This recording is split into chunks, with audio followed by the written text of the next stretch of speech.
Well, I was possibly going to push you back into some pitches. There you Because go. you are, after all, a pitch freak. Yeah, there you go. So, I mean, I don't know where you would be comfortable starting, or what piece would be the most obvious. Oh, well, look, I'm doorway. thinking we've sort of at two stages, if you can sort of keep me remembering and directed towards this. Stage one, I just like to cite some examples of what the hell I specifically have meant Good. by pitch construction Good. in a piece. Stage two, then? Stage two is going to be something about what the composition is, listening to the composition, and the point that being a pitch freak is, properly speaking, a function of your pre-composition habits. Then a distinction has to be made, because I remember talking a lot in One Patch of Roses about how important to me time shape was, and how in a sense I always thought of that's the whole point. What pitches are doing is shaping time. And indeed, I would say that it's a little dangerous when I speak of myself as a pitch freak, because it suggests that what I'm doing is somehow identifying the pitches and the pitch relations and so forth. Well, certainly my mind is passing through that screen, but it's putting it together, and maybe as time shape is a better thing. Like, people would wonder, well, they think, okay, pitch freak, gee, I'm interested in rhythm. Right. Well, that's not, I don't mean anything like that. So anyway, yeah, let me just wave a few here. Like, for example, I'm opening up my open space publication of Gap 2 through Gap 5, and I'm looking at the piece called Number 1 in Gap 2, and I'm noticing, right, and do get a shot, Russell, I think it is valuable, among other things, just since we're talking about what we used to call modern music, to notice how sparse the page is. And then when you look at the notes, you notice in the first place that there are only 7 different notes represented. When I say notes, I mean what Milton had us all calling pitch classes.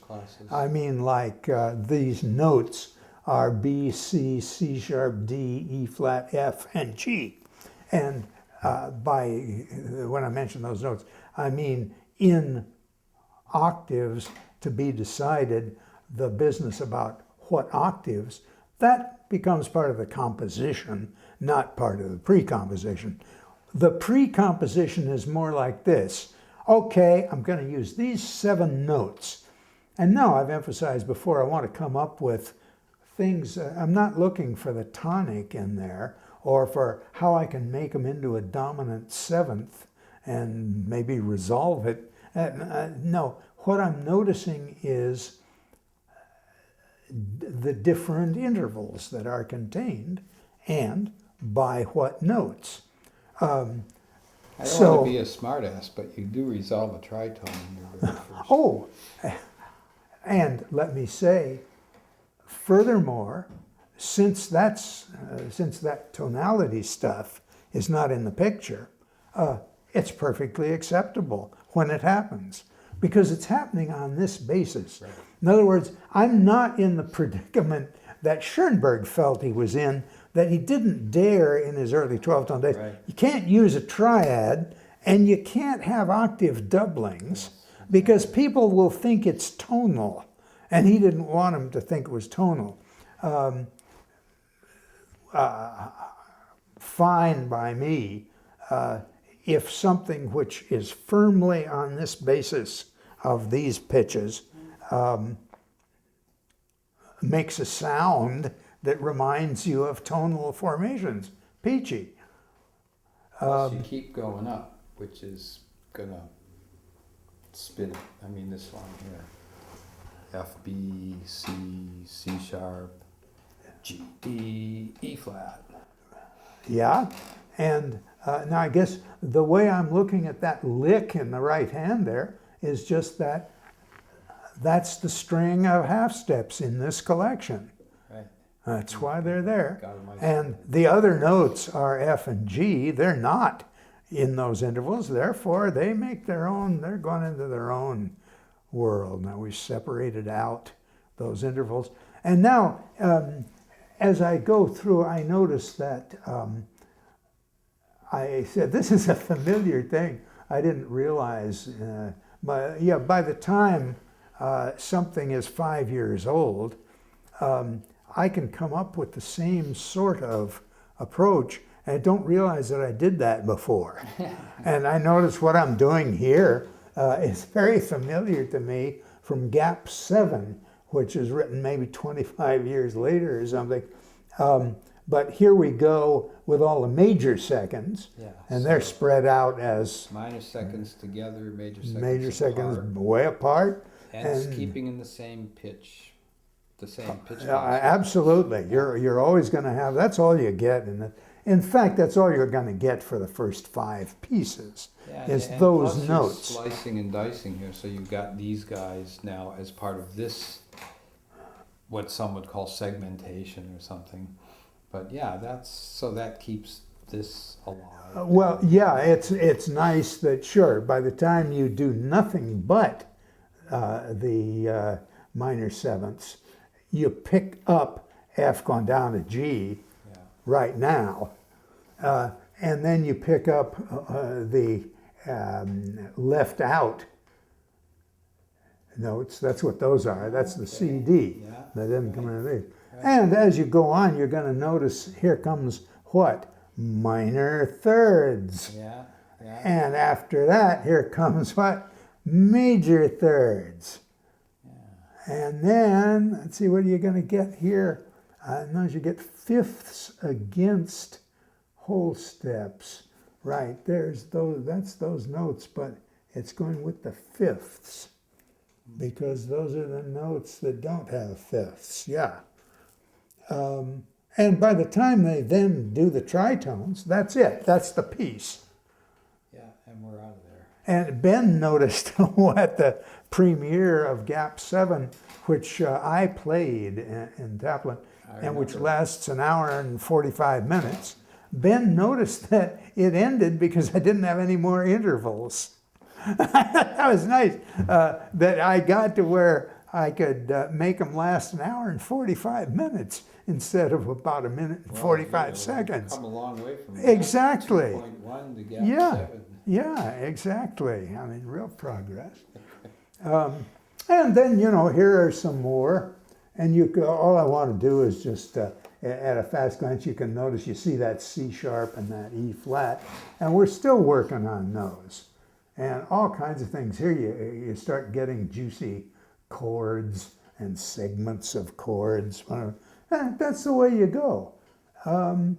So that's what I mean by pitch construction. And you notice it's not 12-tone in the sense that may seem trivial to you, that it's only 7 tones.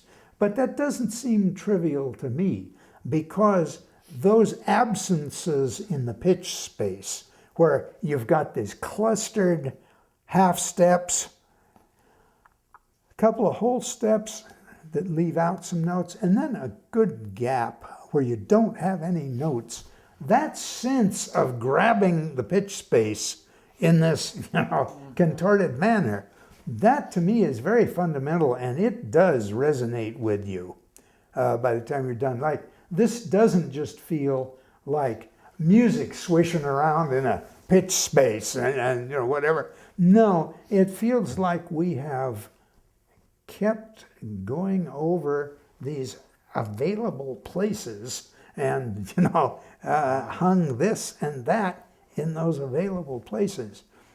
Let me get back to the basement at this point. Okay. Because this was the time when I finally decided, wait a minute, the whole approach of classical composition and music to the so-called audience was a bad thing.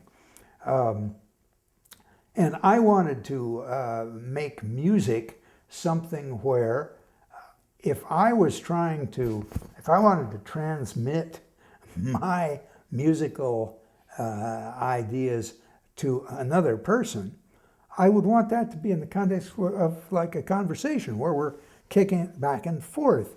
And there's no reason I should be trying to convey something to somebody else who is not at the same time, conveying what this all is back to me. And the first things we did, and it seems to me we never hit it any closer to the core of purpose here. We would select like maybe 3 notes each, 2 of which we had in common, say, and 1 of which each of us had that was different from what the other had. So you'd have a total, as we started our thing, as unscripted, don't agree to anything else, except, as I always emphasize when I write about it, what I thought of as ethical, social agreements. No agreement about what kind of sound you're doing or style of, no. The agreement is sort of how you treat another player. You don't bomb the other player with stuff. You listen, and in fact, listening is the key operation because you're setting it up so that you're not trying to develop your instrumental virtuosity or something like that. You're in fact developing your listening. And so there'd be a total of just 4 notes, and we'd let the tape run for 45 minutes as we were doing this. So you'd have 45 minutes where 2 people with 3 notes each, 2 of them in common, and typically in whatever octave that's open. Here in pitch classes we're talking. Boy, by the time you got done, had you made those pitches that you selected really vivid, and boy, did they have their position, precisely because no matter what you did, it passed over those pitches and reanimated those pitches. And we noticed, or I noticed, and I checked with Marjorie Titchener, one of my principal partners in doing this. It got different if we selected 7 pitches, or if we selected no pitches. It got very noodly, and you're going around making pseudo music and so forth. There's no point to it because what it wasn't was instant composition. That's not the point. Clearly, there are various schools of improvisation that are precisely that, like good jazz improvisation, or the great improvisations of Nuovo Consonanza. I've written about that, which were explicitly directed at producing a known kind of outcome, that is known preliminarily, of the highest virtuosity and contemporary imaginativeness. That's not what we were up to. You can see that just in doing that kind of basement scene, I was pretty close to what I just showed in here. Yes, yeah. Pretty close. That you're just a few notes with different things pass across them, and you leave them hanging there. By the time we listened to the tape, other people tended to agree with me that this was a good characterization, that something happened in the listening, which was like, as we were doing it, we were sort of very conscious of timing of things, like you're supposed to let things happen. You're not supposed to bomb anything out. Let things resonate well. And that means very crucial is timing. You only got these few notes, so exact time is where it's at.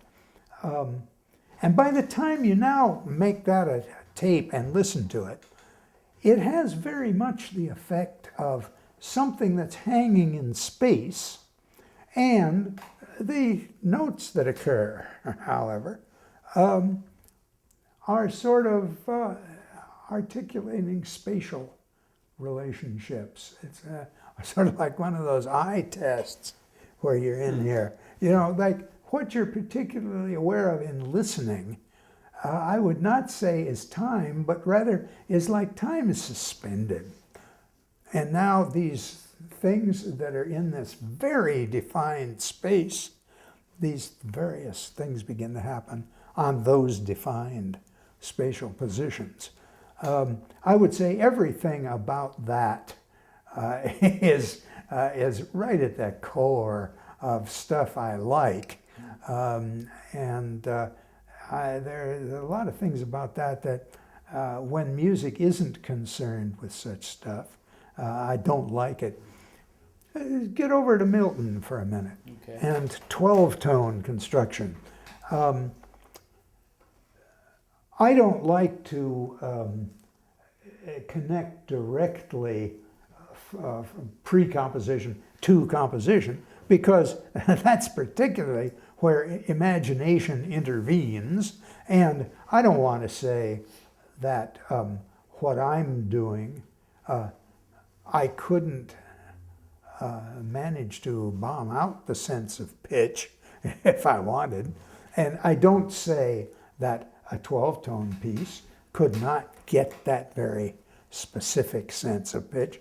I mean, consider especially the beginning of the Webern piano variations. Consider some other places in there where they're sort of reaching for something like that.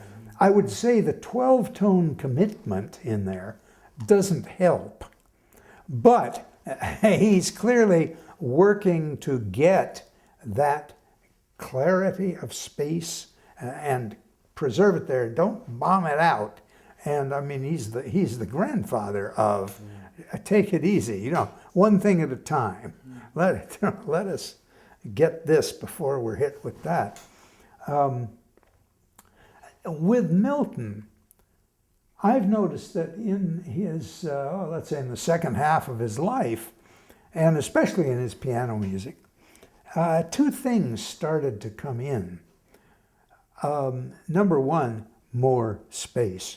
There were even places, you and I were talking about this one, I think it's a piece called Canonical Forms, where really you go for a while with these Miltonic blurts, and then long note, like 15, 20 seconds you'll wait before you get into the next one. And it's amazing what a difference that makes, because all of a sudden everything that you have gone through, which is not easy to follow, now sits there as that, while you just let it resonate over a note. Then we begin something else. My feeling about Milton's composition is similar to what I feel about, say, the music of changes or something like that. Any short stretch, I mean like 4 or 5 seconds long, any short stretch of this, right, can be great, and frequently is great.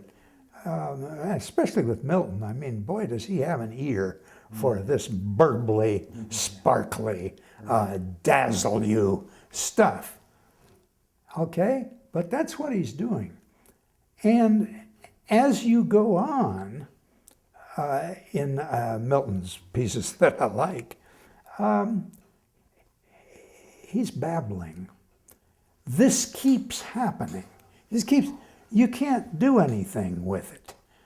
Except, if you own it, you can slice out little short stretches and try those. But in my book, there's never a relevant concept of a piece. And this is because, by God, he is not listening to those pitches. He's listening to what he does, all right. Sure. I mean, boy, is he listening to what he does. What he does is not a listening to those pitches. He's not letting those pitches talk. On the contrary, bomb out what you've just done with what you're doing now is basic procedure. And that to me is basic anathema. The exceptions to that in my music are places where, indeed, it's fun to just have something babble. I've got a great one in Benfest. I should probably open that up. Hey, Scott, at the bottom there you'll find Benfest, probably nope. Try again. There you go. Yeah. So you're looking for some verbal? Yeah, for some real. Yeah, here we go. And this thing has been doing just so and is developing in a certain direction, and it's full of stuff. It's the first movement of Benfest, and this is for MIDI, and involves various instrumental sounds. Yeah, right here, all of a sudden, the thing which has been getting very uptight about something or other, the various instruments start going in totally incommensurate rhythms. Okay? Right here. Yeah. There, through there. Like here's somebody 5 against 3, against 2, against 11, against 7. Right. All right? Like that. I mean, these guys have been sort of ouching ouching along with each other, yeah. 7-5, 7-5. Right. 7-5. That's been. But Even 7-5 against 3, down there, and against if you see there against 2. Yeah. But there's something this is burble. qualitatively different. This is burble. Yeah. And that's fine. I mean, it's a great place to burble. Right. So I got nothing against burble, but as basic procedure, no, I don't want that. You've got a gap here and a gap. Oh, you here. betcha. I'll always sanitize it for you. You know right where it is. Well, that is an attribute of a listening conversation, that there are gaps and there's reflection and things gather in the silence, and then you can move on. But if there's no silence and no gathering, well, then nothing's gathered. Well, and in my book, as fascinating as little short stretches in Milton's good music seem to me to be, there's never a concept of a piece. It's just not there. I mean, pre-compositionally, sure, I'm confident, that he's worked out the way that goes as pre-composition, so that it really is a big thing. Right. I believe that. But as composition, it's not doing that. And I would contrast it too. I don't mean that Milton's always that way. Like, for instance, his 6th string quartet, or a piano quartet or quintet, which he played here a few years ago, where he's got a string ensemble full of sustained tones going, and I don't mean the attacks are slow. They go like this, but they're sustained. That to me is very much now the air of Schoenberg's Fourth Quartet, which was something that Milton admired greatly and did studies of the slow movement of. Sure. And that to me is bad stuff, because it is not listening to those pitches in any form. It's not allowing those pitches even to make a little burble that then, or I shouldn't say burble yet, to make some odd, jagged formation. It doesn't allow that to happen. It's just this sustained stuff that goes on. I wanted to say something else. Yes, this brought up to me, I did a passage, you remember, in Roses, about Bruckner, played by Celi Bidaka. And like he plays Bruckner's Sixth, I think slower even than the competition. The competition being Joachim, the rest of them are a waste of time. Celi Bidaka acknowledges that by saying that everybody else that plays Bruckner is just a mechanic compared to him. And he's close. He's close. The thing is that when he's doing these very slow tempos, just any stroke of the bow on those massed strings, he manages to get that sustained tone doing what it has to do to really land on the next one, and yet keep the whole thing alive because it will be still going further. And that's the sense, to me, in which Bruckner runs long. That is the, runs long. That is the, it's the individual tone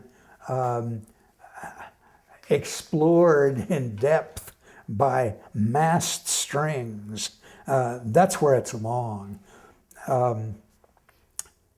And that, I was just thinking the other day, it reminds me of a problem that struck me with my early electronic music, and I think in early electronic music, maybe in contemporary electronic music. You can see that I'm very concerned to work out relations among pitches and then put them in time.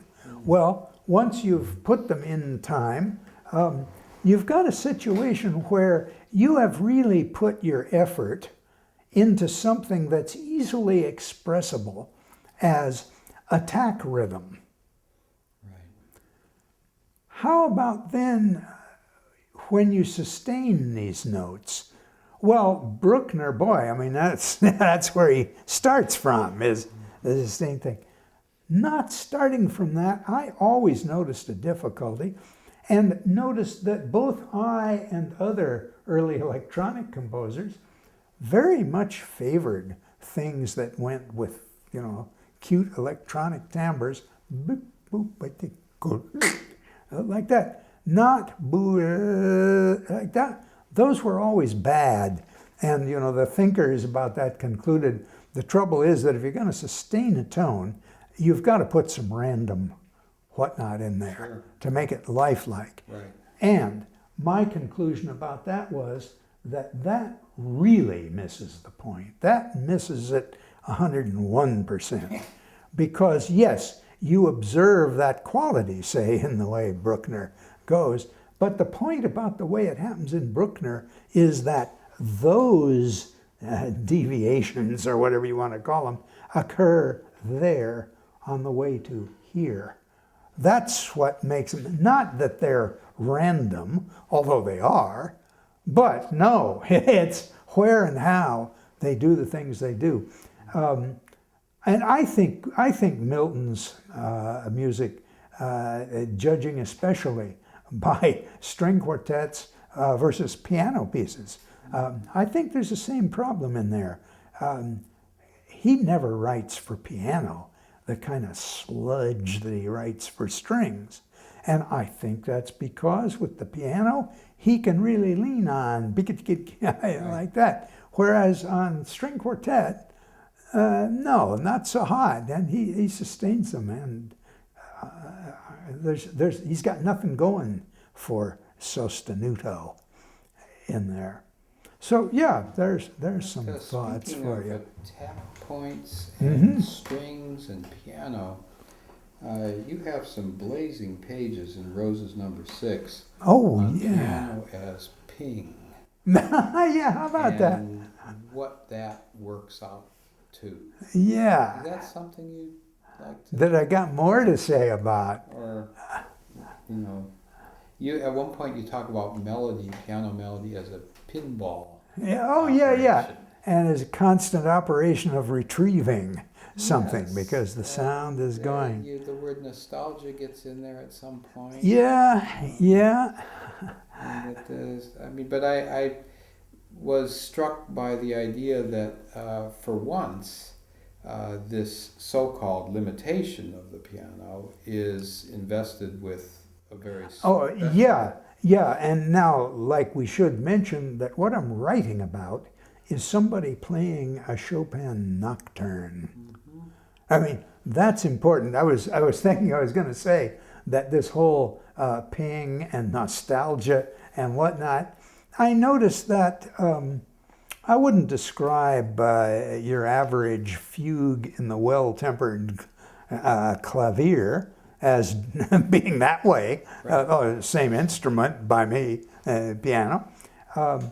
We're talking about a whole complex here of a composition and an instrument, and also I'm aware, I'm concerned to create a certain word thing out of this. And yeah, it's in short nothing that I would want to transfer to just piano in general. Okay. The whole idea of ping plus nostalgia seems to go very nicely with a Chopin nocturne. And I think that's important. Frequently when I'm doing my kind of thing, like in Birds or in Roses, there's a problem that if you read this as sort of describing obligatory, compulsory facts, like, hey, this is it, this is the way this is, you'll get lost, and you'll miss it, because that's not what I'm doing. I'm trying to make this vivid and make the thing that I'm writing vivid thereby. And I'm not announcing some principles that you can now run around with and pin on everything in sight. What's interesting, though, is that sometimes your discourse generates statements that sound like aphorisms, or that they have a kind of pithy cogency that could signal in some other contexts, like German philosophy, that we're talking about, we're making that great from the top down statement about any number of things. But anyone who's been around you knows that generalization is not your beat. That's not the big thing. However, it strikes me that it would probably work to assume that when you read those things,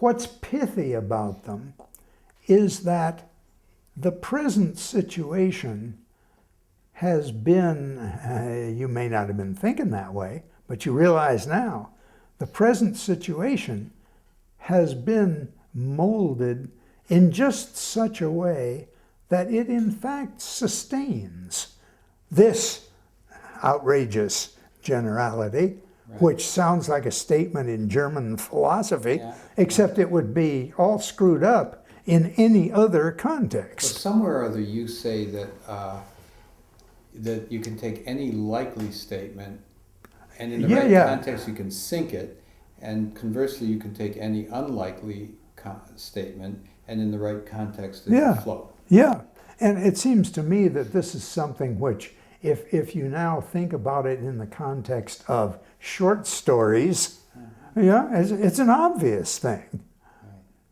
But I like to proceed on that basis. Unfortunately, musical discourse frequently proceeds on the basis that we're finally going to establish a truth about this, and that comes a cropper. I want to read two of my scenarios from When the Birds Come Calling. This also is an open space addendum to the magazine.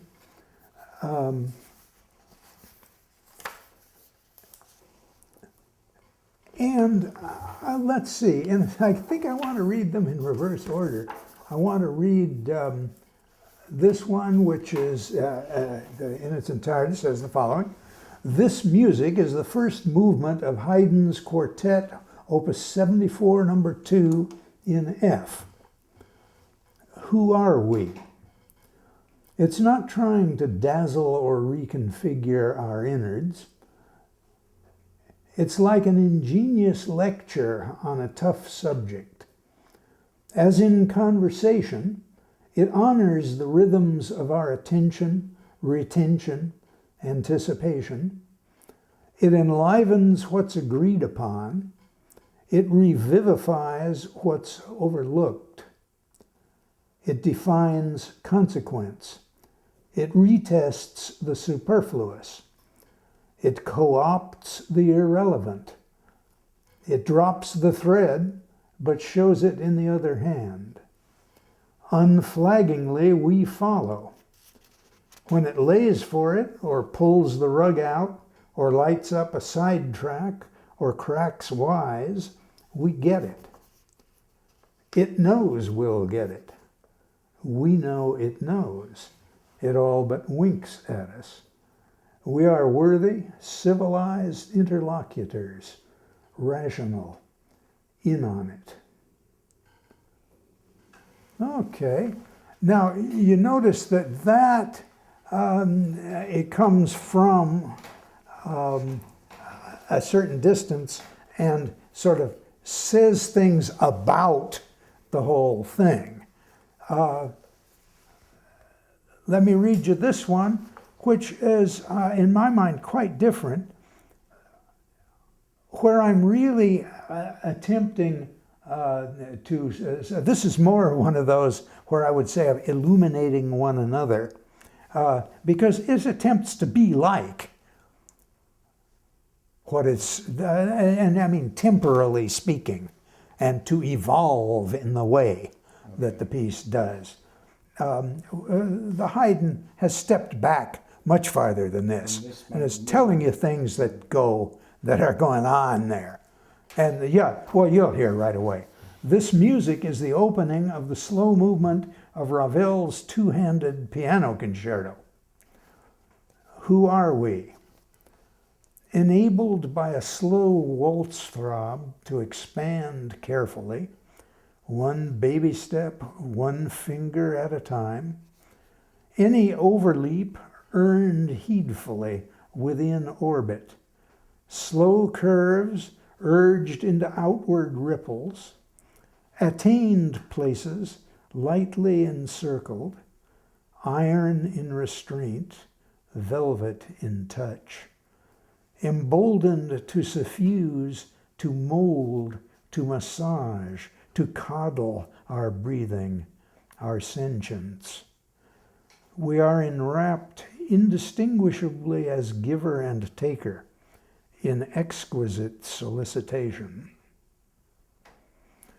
That paints quite a different picture from the Haydn, and it's not just, it doesn't just allege different things, it also comes in from a different distance. This is attempting to get right there in your gut and go with it, and sort of give you the same kind of kicks that the thing does. Whereas the Haydn, again, it's sort of consistent with the way Haydn is, maybe. The description of the Haydn steps back and says a lot of things about what sort of mentality and civility is carried by this. And I like the way that both of those, that you have a kind of framing question that's almost like the sort of question you might use to begin a meditation. Oh, the who are we? Who are we? Oh, yeah. Yeah, Sure. who are we? Sure. And it reminds me that there's pretty heavy ethical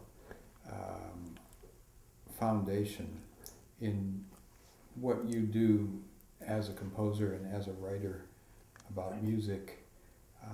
Now, are you saying what I do or what one does? What you, What I do? yeah.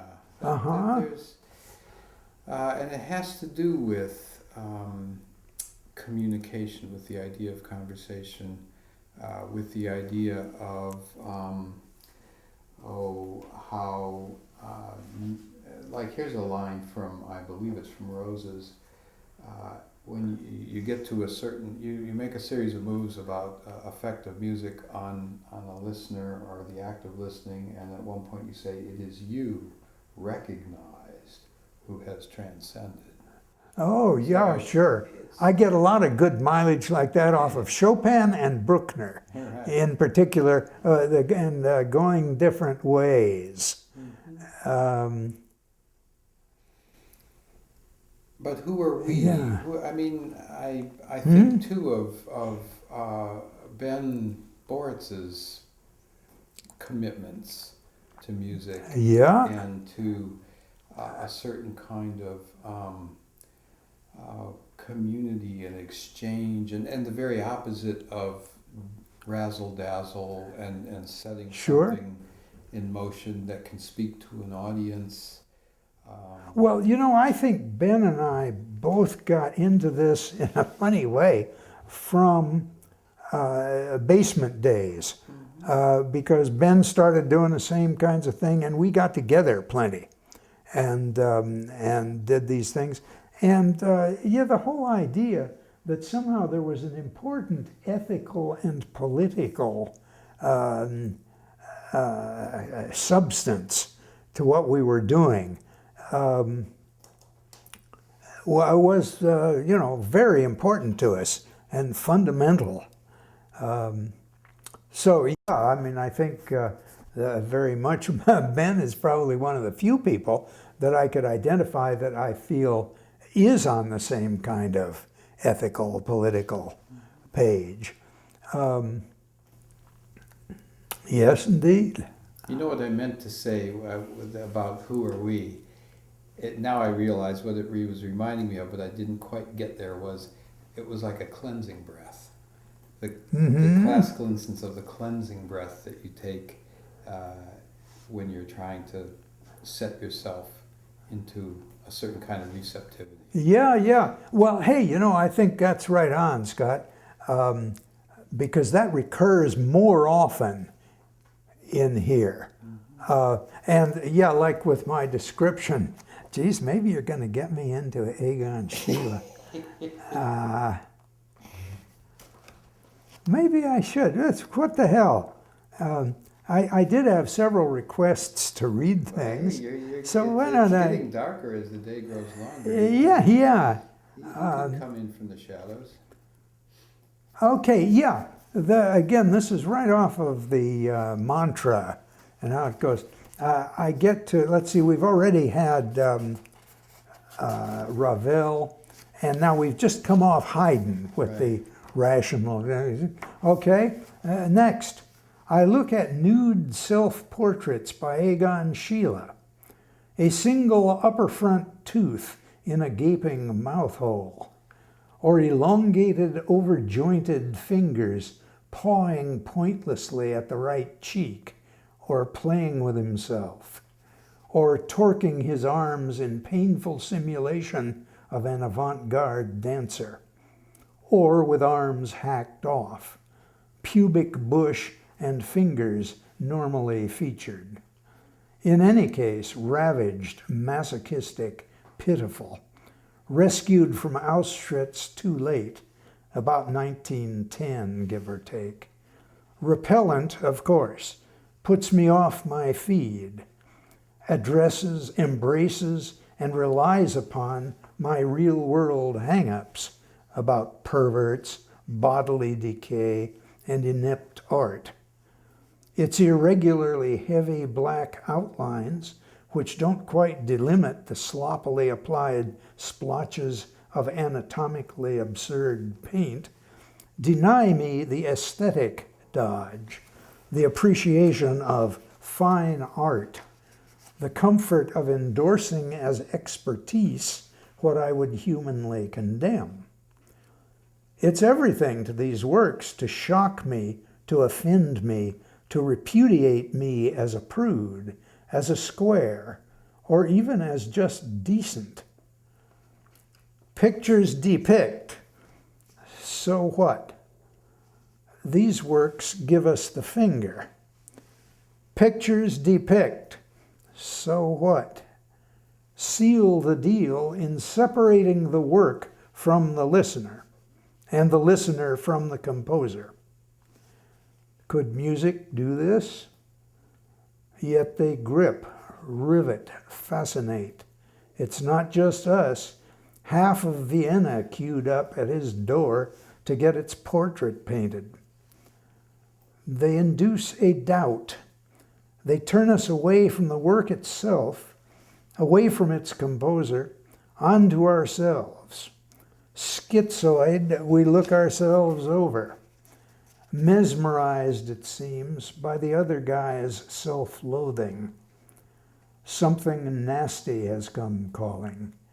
There is no we.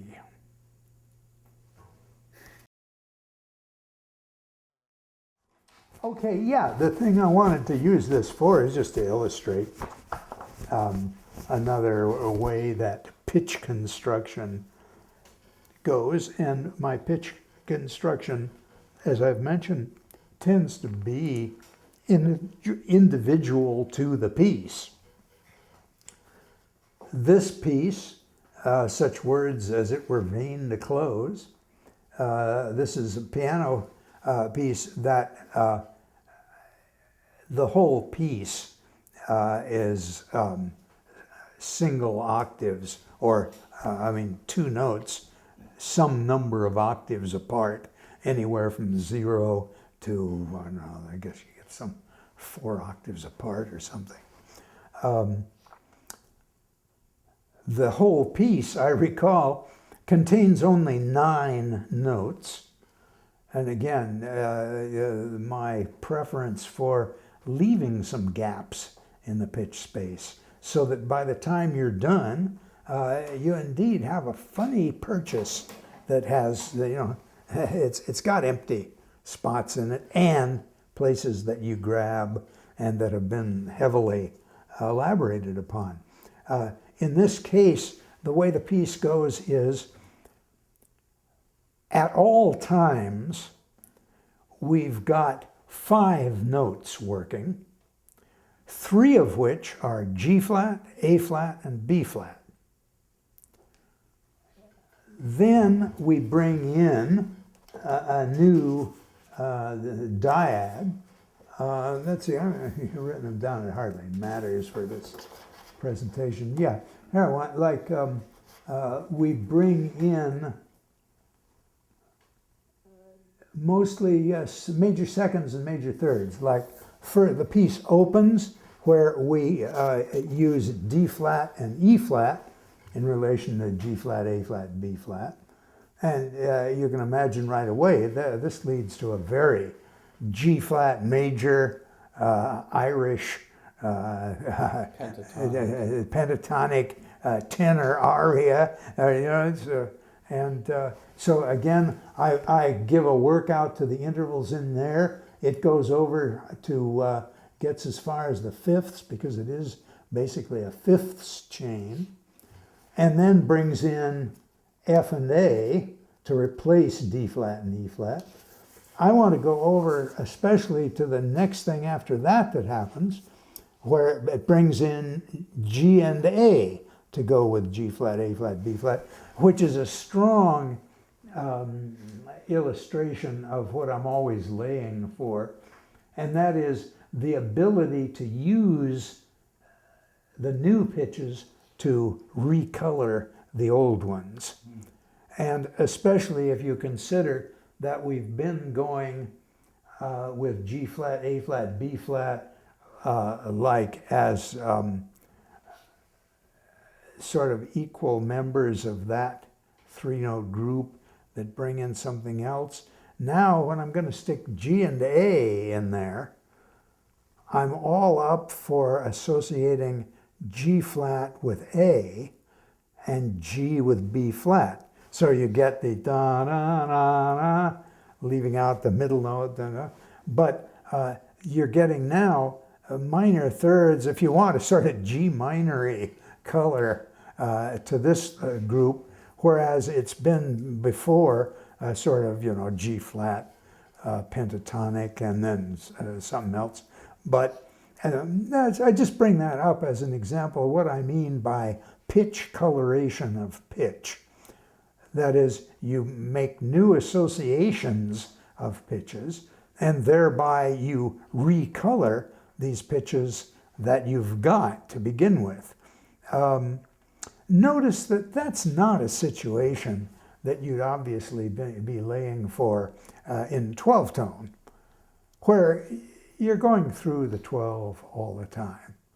And so the whole bit of laying back, seizing the opportunity to recolor a few with these, I'm sure it could be done if somebody wanted to set out and use 12-tone with that in mind, but it seems reasonable to say that by and large, people who've got what I've got in mind are not attracted to a serialization of the 12 pitches, and you start from there. So yeah, this is an illustration of some other thing that I would call pitch construction, which is certainly not major scale triadic keys modulating, and so it's not that. Nor is it in any case, it's not serial and it's not 12-tone. But it does share with certain tonal, like I think of the classical composers who will give you a certain patch of music in one key and might feature a couple of specific notes, and then move to the next key, the requisite key, usually the dominant, and then come back to a couple of notes or a chord or something, and of course it will both reflect back and be recolored and have that kind of... Right. Hey, that's one of the respects in which I think of the tonal system as just an incredible way of securing what I'm talking about, of getting pitch coloration, pitch recoloration of pitch. I mean, just, you know, the distinction between a note being a leading tone, and now, you know, we tonicize something else, and the leading tone has become the tonic, or something. I mean, you know, or the fifth, or whatever. I mean, this is a huge thing. Like I've always been eager to claim, as I did, I think in my record notes, to maybe gap 6, to claim that the significant thing that modulation in tonality did, that is, you know, you're in C, but now you're in G. I said it pretty well, that to me the heavy aspect of that is not so much that you took the whole mechanism of a key, namely C, I'd say, and you moved it intact to G, and so everything's in a different place. And a tire jack. That's, to me, the interesting thing is that G chord was in C, and what you now do is take it and act as if it were the C. So you get a total recoloration, especially of C and of G, like they just got different what would you say, different magnetism to them. I mean, and it's potent. It's potent. And I'll say where I put in G and A with G flat, A flat, D flat, that's pretty potent. And it's pretty potent when it comes back to a more diatonic seeming thing. But gee whiz, I mean, tonality has just exactly this kind of opportunity all over the place and peeking out from under the rug. Whereas what I like about some of my systems is that they give you that. And maybe, like I'm also an addict to every possible. Right. So that I can, when I pull out 3 possibilities from that's what there are. And that's what I like about that. So, in that sense, it's ridiculously impoverished compared to the tonal system.